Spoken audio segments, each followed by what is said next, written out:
Then their vice captain introduced himself. He is called Iraz Maglain. Then he asked Bjorn how he knew that they were after the orc hero essence. Bjorn said that it was his own assumption. Iraz asked him how he could assume something like that. Bjorn said that he thought about why such a large-scale clan would come down to the 3rd floor to take over the orc habitat, and they wouldn't have come with all those supplies if they were just here for the great orc warrior, which means that they must have had another goal, and that goal is the 5th rank monster orc hero, a kind of hidden boss that is summoned when you offer 777 magic crystals of the great orc warrior at that altar in the middle of the orc habitat. And the reason they had so many supplies was probably to prepare for the rare chance that an orc lord would appear. And since they have all those supplies, that means they didn't come across the orc lord. Iraz smiled and said that he figured that out. It's amazing. Then he asked Bjorn why they would need him. Bjorn said that he is a barbarian with the immortal seal, and he also possesses a vampire essence, a rupture guardian vampire at that, as well as a golem's essence, which has the feature of pain tolerance. Then Iraz said that there is no need to go into details. Does that mean that he can fight while taking potions? Bjorn said yes, that's all. Then Iraz said that it's not bad for a 3rd floor explorer. No, in fact, compared to the 2 remaining warriors, he is quite amazing. Iraz was very happy. It was like all his previous worries were gone in an instant. He said that he will invest in him. Then Misha's brother said that the essence was requested by a noble. But Iraz told him that it's enough, and they can just say that the essence didn't drop. Investing in Bjorn is definitely worth it if they can save even one more clan member for just the cost of an essence. Well, it looks like not everyone is happy about this. Then Iraz asked Misha's brother to bring the essence. Bjorn was happy that he was through the first obstacle. There are 3 orc heroes that are summoned with the magic crystal sacrifice. Each one of them is a named monster with unique names. In other words, they're advanced mutants with essence that are a pain to deal with. That is the reason you need an assault squad, even if they're just 5th rank monsters. They are usually called the 3 orc brothers, and each of them drops a different colored essence. Danish drops a red essence imbued with the shout of passion. Velta drops a blue essence imbued with the flag of fighting spirit. And Targus drops a green essence with the skill that Bjorn's shouting is based on. The essence Bjorn got is the green one that he really wants. But since he got lucky in getting this, it makes him feel like something really bad is going to happen soon. He opened the test tube and absorbed the orc hero's essence. The essence increased his stats greatly. Strength increased by 70. Agility increased by 35, fighting spirit increased by 40, physical resistance increased by 20, and bone hardness increased by 30. Bjorn could feel power boiling within him, and because of his heightened fighting spirit, he wanted to use this power right now. Suddenly, I got a thought in my mind. What will happen if you absorb the same type of essence more than once? Will it increase the level of the skill, or will the character not be able to handle it? Well, I don't know about that in this series, but I have a good thought about this in my story. Then Iraz told Bjorn to take off his equipment first and use the scrolls and potions that he provided him. They are giving Bjorn a hefty amount. Bjorn gave his backpack that had his equipment to Misha to watch over. Then he started using scrolls. He used a physical attack defense scroll, 1 advanced concentration support scroll, and 1 energy regeneration support scroll. Then he grabbed a bunch of potion bottles together and drank them all. One of them he used was a strength reinforcement potion, which increased his strength by 10 temporarily. The other one was Spirit's Tears, which increased his elemental attack resistance by 10 temporarily. And the other one was Basilisk's Flask, which temporarily increased his pain tolerance by the same amount. Then their priest used a bunch of their blessings. The first one was Spirit's Protection, which increased his mental fortitude greatly. The second one was Flames of Regeneration, which increased his physical regeneration power greatly. and the last one was Coffin of Sacrifice, which sounded more like a curse than a blessing. It increased Bjorn's taunt value greatly. So now all monsters will be attracted to Bjorn. Now it's time for Bjorn's vampire skill, Owner of Blood, which he is going to use for the first time. Iroz told Misha's brother that no matter what skill Bjorn will absorb, his will be the most helpful. I don't understand what class Iroz is. He clearly doesn't look like a mage or archer. And of course, he is definitely not a priest either. He didn't count himself when he was counting the remaining warriors either. Now, he also didn't let Bjorn absorb his skill, so we can get some idea. Well, whatever. We will know eventually. After that, Misha's brother made a cut in his hand and let Bjorn absorb his blood. Of course, he was not very comfortable with it. Bjorn temporarily absorbed the Talon passive skill, Corrupt One. And yes, Talon is Misha's brother's name. It changed Bjorn's eye color. And after seeing Bjorn's eye color, Iroz understood that he took the Corrupt One. Bjorn looked dangerous with his glowing red eyes and dripping blood from his mouth. Corrupt One is a passive skill that decreases your essence max stats by 1, but in return, it increases the effectiveness of all the active skills by 1.5 times. Oh, Bjorn's eye color changed back. After that, Iroz told him that it's time to get going.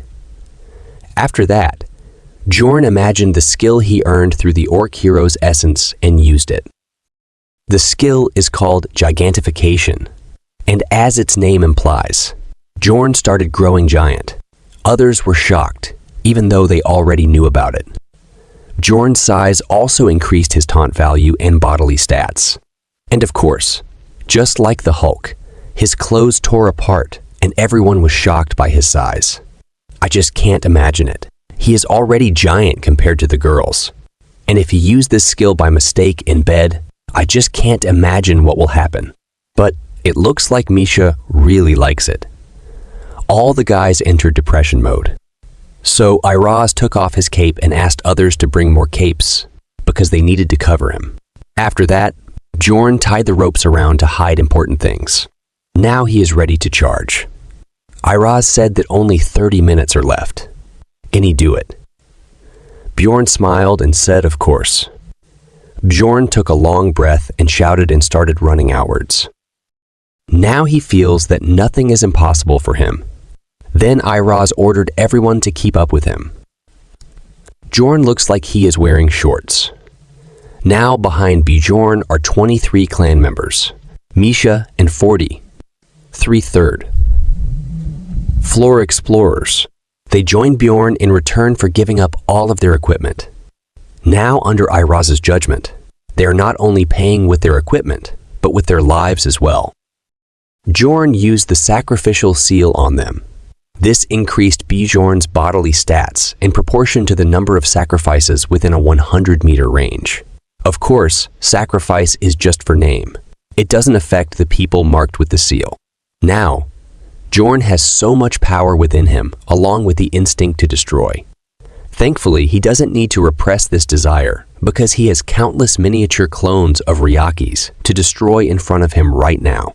Of course, the miniature clones are still over 2 meters tall, but they are small compared to Bjorn right now. He beat the dog shit out of them. This activated Ryaki's hatred, giving Bjorn a large amount of chaos, type damage. This is the reason the presence of a tank is important in the Crevice of Evil pattern. These self-destructive clones deal damage to the opponents that kill them. It's enough damage for Bjorn to feel pain despite all the pain tolerance. Of course, all he needs to protect is his heart thanks to the vampire essence. His passive skill, Source of Darkness, will not let him die as long as his heart is intact. So, if you're a squishy character that deals a lot of damage, whether you are a renowned swordsman or a famous archer, you are useless here. Iroz told Bjorn that it was dangerous, and he didn't have to deal with so many at once. Well, that's not easy to do for Bjorn right now, because with Gigantification active, the likelihood of a growing other monsters increases with the taunt value based on what size you are. And since barbarians are already big, you can imagine how much more those two things have increased. He is basically in perpetual provocation mode. That's why the explorers behind him are safe. Talon also tried to do the damage, but he was also affected by the damage reflecting.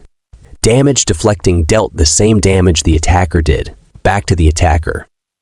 Talon asked the priests what they were doing, and they should heal him. Bjorn got angry at him and told him to stop getting injured for no reason and back off. Of course, Talon was not very happy with him. Bjorn wants to be the only one on the front lines, and the reason for that is his new passive skill that activates when his HP is below 50%. The passive skill is called Hero's Path, and this skill increases its owner's resistance and tolerance stats. This is the skill that Bjorn wanted the orc hero's essence in the first place. It increases all defense powers when your HP falls below 50%, and when your HP hits 20%, it maximizes its effects. So to utilize this as best as possible, he needs to be in front and take all the damage. So he told everyone not to come in front, and he will take it from here alone. Talon went back where he met the old mage. The mage said that it was indeed a wise choice of the vice captain. Who knows what might appear behind them? They can't just focus on the front. Talon said that's correct, but in reality, he is feeling terrible because if he attacks once, he is struck with horrible pain. That's why he had to fall back like an idiot. He was in front only for a short while, but he realized that all are the same there, and that is not something a human should be doing. He can't understand who Bjorn is. He just thought that he was just some stupid third-floor explorer who hangs around his halfling sister, and that he was nothing but a regular barbarian warrior who couldn't speak up when they told them to get out of the orc habitat, even despite the fact that he has pain tolerance and is a tank, unlike him. He can't understand how it is that he doesn't hesitate in this situation. They say that it was true that there is no one on par with a barbarian's courage. People started saying that it would be great to have someone like him in the clan. And their vice captain sure has a good eye. And they never expected him to perform so amazingly. They started asking his name and said that he had to be famous. He looked like someone who didn't know death, and they couldn't even imagine what would have happened if it weren't for him. Then they asked Misha who he was. She said that she didn't know. Then the old mage said that if Vulcan, who was called the hero of the barbarians, were to come back, then he thought that that's what he would look like, and there was no need to be curious about that barbarian's name, because everyone would know his name soon. Then they reached the end of the skill range. They could see the end in front of them. They sped up. They were almost there. And when Bjorn just stepped outside the zone, his soul power ended, and the skill gigantification ended. But thankfully, he escaped the range of the crevice of evil. People started crying. They were very happy. They were happy that they survived. But the people that didn't make it out in time were not that lucky, and the entire orc habitat was vaporized in just a blink of an eye. That was close for Bjorn this time. Iraz came to Bjorn and said that it was close, but they still needed to keep their guard up. He was right because after escaping the crevice of evil, the first phase is insta. Kill ultimate. One of the survivors would be chosen as the prey. It's a 1 in 15 chance for Bjorn or Misha to be chosen, so it won't be them. Or that's what he was thinking, but Misha said that she couldn't move her body. She couldn't move because she was chosen as the prey and had fallen into a state of paralysis. Bjorn couldn't believe his luck. Out of all people, she had to be the one chosen. Misha was confused about what happened to her. She asked Bjorn what was wrong with her and what this was. Then she saw other people and the look in their eyes. Even her brother looked away from her, because all of them knew about the prey. The prey is a kind of debuff, and the person who is hit with this debuff will be incapable of moving and will become the sole target of Ryakis. In other words, Ryakis will chase the prey down until the prey is dead. Iraz came and said how shocking it was to think that it would be his companion who became the prey. He said that they would protect her and asked Bjorn if he had any desire to join their clan. But Bjorn refused and said that he didn't intend on working for anyone right now. Iraz said that it was a shame, and he wouldn't have had a choice if it was him who had been chosen to be the prey. Then he said that it was the end of their deal now, and he hoped to see him again in the city. Bjorn said if he made it back alive, that is. Iraz said that he was sure that he would, because he had a feeling that he would make it back alive. Then he asked the mages and the priests to cast a buff on him, and said that he hoped that this would help him even if by a little bit in his journey. The buffs they cast were Wind's Blessing, which greatly increased Bjorn's movement speed. The other blessing was Sail, which would help him regenerate his soul power quicker. Bjorn felt that they were nice enough, because they were probably almost out of resources too. Bjorn was looking like he had just transcended the realm. Bjorn tied Misha on his back. She wasn't looking good. Then he said his thanks to Iraz. Iraz said, of course, to make sure that he survived because they would come after them if he ended up dead. Well, it was true. Bjorn smiled and said that it was time, and they should get going. Now only 15 minutes were left until the labyrinth closed. But it looked like these 15 minutes were going to be the hardest 15 minutes of his life. The Lord of Chaos, Ryagis, had awakened again. Bjorn started running, and Misha was tied behind him. She could feel the heat from Bjorn's skin as he ran, and she couldn't see behind. But she could hear the roaring that was getting closer. She was afraid that at this rate, both of them would die. She said Bjorn's full name. Bjorn got confused and asked her what it was. She asked him to stop. She knew that the monsters were after her, not Bjorn, and she was sure that it was the reason everyone looked at her like that. And on top of that, even her family chose to ignore her, because her existence alone was a threat. She was feeling guilty for dragging Bjorn into this. Bjorn asked her what she meant. She said that he had done enough, and at this rate, he would end up dead too. She said that they were not even that close, and if it weren't for him, she would have died much earlier anyway. And then she said that her lifelong wish had already been fulfilled. She was talking about the spirit beast that Bjorn helped her to form a contract with. Bjorn said how funny. And she didn't want to die at all, so why was she saying that? Misha said that she meant it. Bjorn said that she was just afraid of being abandoned. Misha got shocked. Then she shouted and said why he didn't get it. She just didn't want to be a burden anymore. Bjorn asked her if that feeling was more important than her life. Then he told her to stop testing him by saying things in a roundabout manner. And if she wanted to live, then she just had to ask him to help her. Then at least they would have a chance. Misha was very surprised. She thought that it was what you'd expect to hear from a barbarian, but now she thought that she got what he meant. And from the witch's forest and onward, Bjorn had shown her what they needed to do in order to survive. She thought that she must have seemed like some whiny baby. Giving up and saying all those miserable things to someone who's trying to save her wasn't what she needed to be doing right now. Now, Misha's mind was clear, and she was happy. She completely leaned on Bjorn's back and said that if he saved her, then she would follow him around forever, helping him. Bjorn said that he thought that she had already said that before. Misha said that's true. Then she would give him all her rewards from this exploration once they were back. Well, she was happy, but sad at the same time. Bjorn smiled and said that's better.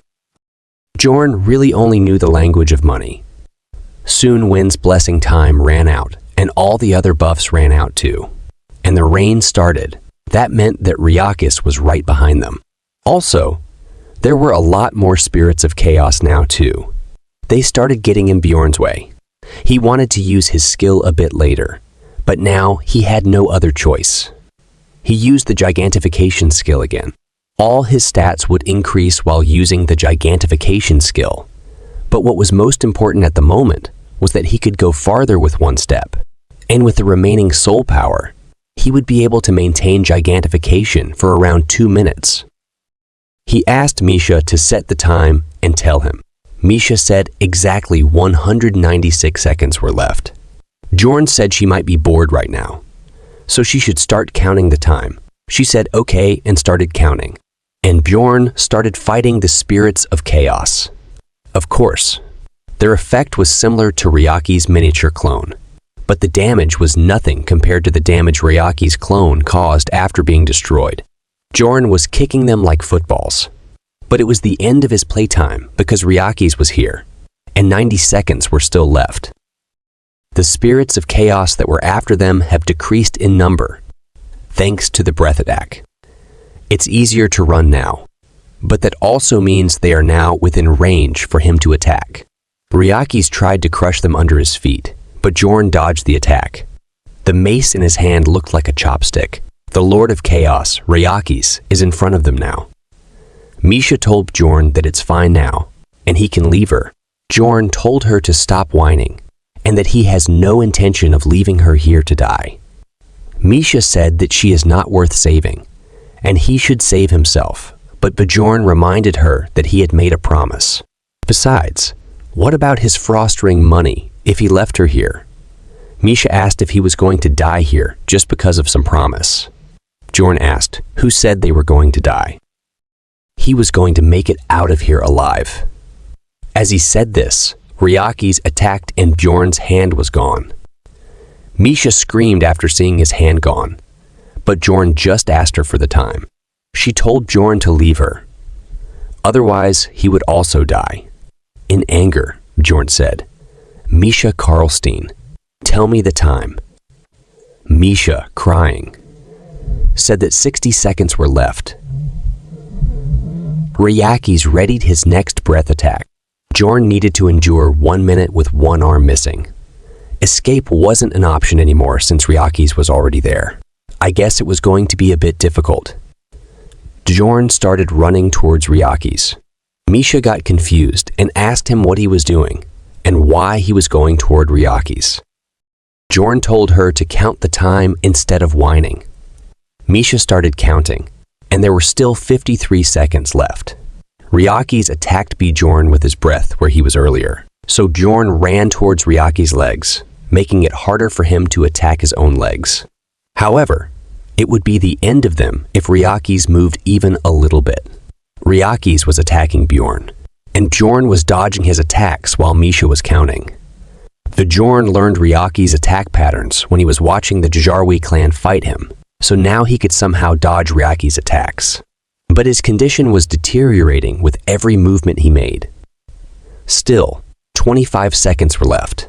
Bjorn kept dodging the attacks, but this time he was a little slow and got hit by Ryaki's tail, falling to the ground. After that, Ryaki's raised his claws and attacked Bjorn. Now Bjorn couldn't dodge this one, but thankfully, Bjorn's soul power ran out at the right time, ending his giantification skill. Ryaki's aimed directly at his heart, so he would have been a goner if he got hit. Bjorn was relieved that he survived luckily. He then started running towards Ryaki's again. Now only 10 seconds were left. Bjorn ran and grabbed Ryaki's claw, gripping it tightly. To make the grip even stronger, he bit Ryaki's. But Ryaki's swung his hand, making Bjorn lose his grip, then grabbed Bjorn in his hand and tried to eat him. But Bjorn smiled at him and said, "It's too late, you piece of shit. The time is up and the labyrinth is closed." He teleported back to Rafdonia. There were people waiting for their loved ones outside the portal. Some were worried. Some were thinking about how much they would earn this time. When the time came, the gate spat out people, and they were all in bad condition. Everyone was confused about what had happened. They were in shock until someone said they should contact the guild. Some people were able to maintain the situation and quickly took action to save them. They moved the injured and set up a temporary shelter for them. Of course, Bjorn was in the worst condition. People pitied him and said that he was going to die soon. Then Misha woke up completely fine, and as soon as she realized she was alive, she looked for Bjorn. Everyone was looking at Bjorn, thinking about what must have happened for him to come back in this condition. They said that even if he's a barbarian, This condition was too much.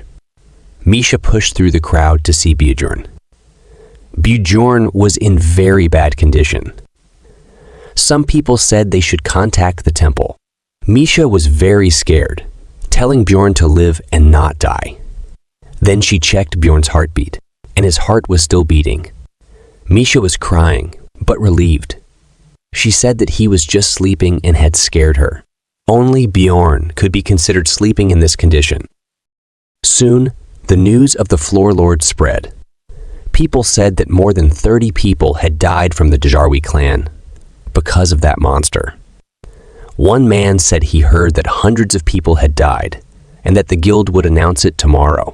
He also heard from one of the survivors that it was thanks to one person that many were able to make it out alive. Another asked if he meant the Iron Lion Vice, Captain McGlane Iraz. He said no. Apparently it was some third-floor explorer who happened to be there. The other guy asked if there was someone that's strong among the third-floor explorers. Then he asked for the person's name. He was told that the person's name was Jandel's son, Bjorn, a barbarian who had entered the third floor just 3 months after his first labyrinth journey. The mage who told him said that Bjorn had yet to accomplish anything that would make him a hero, because he was young, but he was sure to become one. And so it would be fitting to call him the Little Vulcan, after the hero who was braver and greater than anyone else. This name and story spread quickly in the city, and Bjorn became quite famous overnight.